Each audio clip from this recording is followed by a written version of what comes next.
Agora, em relação às comorbidades, a Ada tem um capítulo lá em que ela fala apenas sobre recomendações para rastreio, abordagem de comorbidades em pacientes com diabetes mellitus.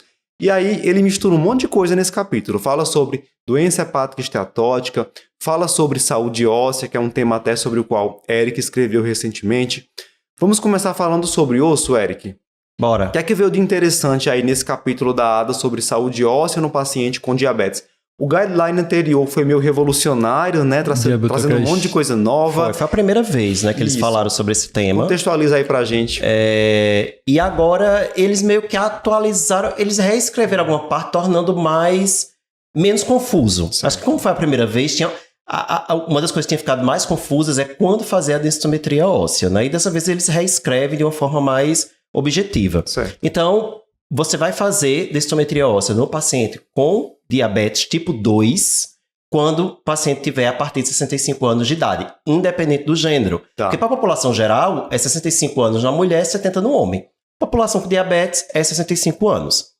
Você faz mais cedo, a partir de 50 anos, se houver fratura já de fragilidade ou se houver outros fatores de risco. E aí, nesses fatores de risco, eles listam os mesmos que eles já listavam na versão anterior de 2024, né? São fatores de risco relacionados a pacientes com diabetes.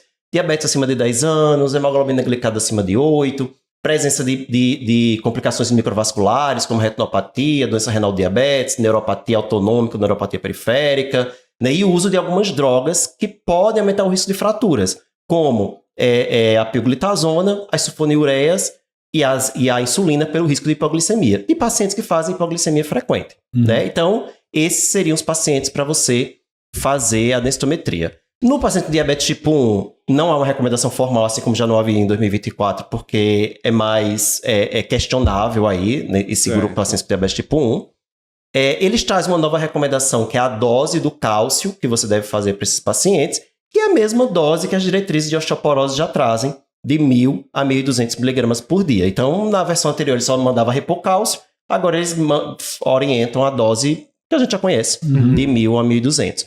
E eles falam mais sobre o tratamento, assim, sobre a escolha da droga anti-osteoporose, que não há nenhuma grande novidade para quem já trabalha com osteoporose. Um paciente só de alto risco, ficar ali mesmo com bisfosfonato, com denosumab segunda opção, e pacientes de alto risco, considerar a droga osteoformadora. Eles só fazem o adendo da gente lembrar que pacientes com diabetes tipo 2 têm maior risco cardiovascular, maior chance de ter infarto e AVC, e tem toda aquela questão ainda do romosozumab em relação a risco cardiovascular, se aumenta, se não aumenta. Então, eles só falam para ter esse cuidado. Mas não que eles dizem que não pode usar. Não é que não possa usar.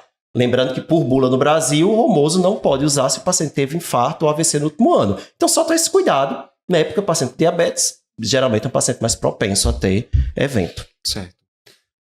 Eles não esqueceram de doença hepática esteatótica, Luciano. Inclusive, incluíram uma recomendação sobre o resmetirom, que deve ser considerado, segundo os autores, para aqueles pacientes com diabetes mellitus tipo 2 ou pré-diabetes que apresentem uma fibrose mais avançada. O que é que você achou dessa recomendação? Foi porque saiu a aprovação do FDA americano, né, nesse último ano, exatamente do uso do resmetirom, baseado naquele estudo Maestro Nash, né? Que aí ele viu que teria redução de doença hepática esteatótica, inflamação e fibrose, né? Então, ele teria esses benefícios com o resmetirom. A gente sabe que o paciente diabético ele tem mais propensão a síndrome metabólica, maior resistência, e se coloca que existiria essa resistência hepática ao hormônio tireoidiano, né?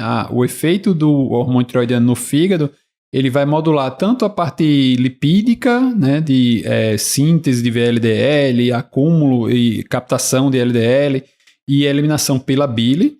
Então, tudo isso é mediado aí pelo hormônio tireoidiano, como o próprio metabolismo glicídico e resistência insulínica. Então, quando você tem a esteatose, ela daria uma certa resistência à ação desse hormônio tireoidiano, e o uso especificamente do resmetirom, como ele vai atuar especificamente no receptor tipo beta, ele é um agonista seletivo e teria maior seletividade ainda pelo componente hepático da história. Então, você teria ali o benefício sem ter tantos riscos de expor o paciente a uma situação de hipertireoidismo, né? Se você estivesse usando hormônio tireoidiano, não vai usar hormônio tireoidiano sem ser especificamente nesse contexto, né? A gente já falou isso em outros podcasts, vamos lembrar. Exato. Aí eles colocam porque teve aprovação, então você pode usar. Né? Então, o diabético tem maior risco de evoluir, né, com essas condições.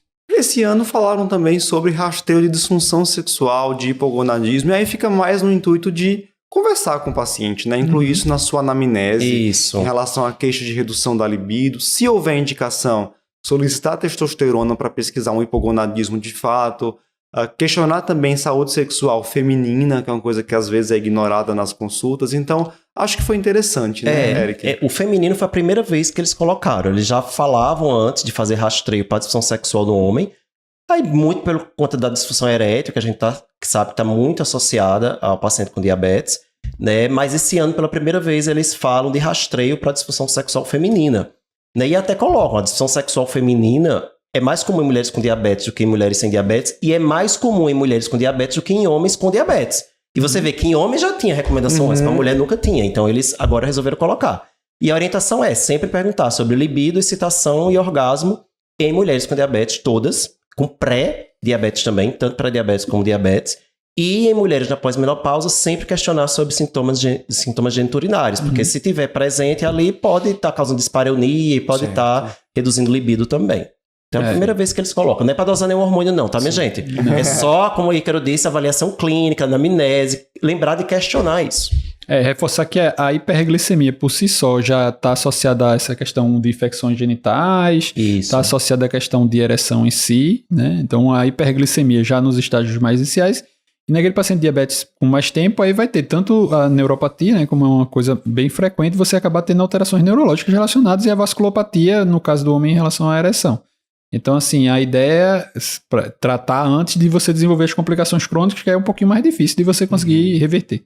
Em relação a dosar hormônio, só a orientação é fazer isso, que é dosar testosterona apenas no homem que tem alguma queixa da esfera sexual. Então, você questionou, ele referiu redução de libido ou disfunção erétil, aí você pede testosterona total. Não é para sair pedindo para todo mundo. Esse rastreio inicial é pergunta mesmo, é anamnese, né? Anamnese. Segue o fluxo de investigar hipogonadismo. Segue o fluxo de investigar hipogonadismo. Igual, mesma coisa. Só tendo aquele cuidado, e eles citam isso, que é muitas vezes associado a diabetes, às vezes a obesidade visceral, e isso pode reduzir esse HBG, que pode falsear a teste total. Então, se a teste total vier muito limite, ali limite inferior da normalidade, calcular teste livre. Sim. Mas é a mesma coisa que a gente já faz para hipogonadismo, isso ainda muda. Ok.